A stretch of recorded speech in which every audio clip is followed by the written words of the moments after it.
special marine warning for New York Harbor, Sandy Hook, New Jersey to Fire Island Inlet, New York out 20 nautical miles. South shore base from Jones Inlet through Shinnecock Bay. Waters from Sandy Hook, New Jersey to Fire Island Inlet out 20 to 40 nautical miles until 5:45 p.m.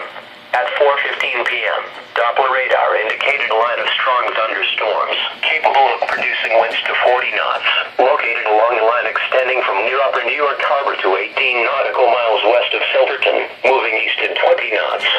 Strong thunderstorms will be near Upper New York Harbor and Gavaison Narrows around 4:30 p.m., Lower New York Harbor around 4:35 p.m., Rockaway Inlet around 4:50 p.m., Jamaica Bay around 5 p.m., Jones Inlet around 5:35 p.m.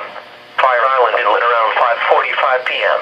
Repeating, a special marine warning has been issued until 5:45 p.m. for the following marine locations: New York Harbor, Long Island South Shore base from Jones Inlet to Shinnecock Bay, New York, Sandy Hook, New Jersey to Fire Island Inlet, New York out 20 nautical miles, and waters from Sandy Hook, New Jersey to Fire Island Inlet, New York from 20 to 40 nautical miles.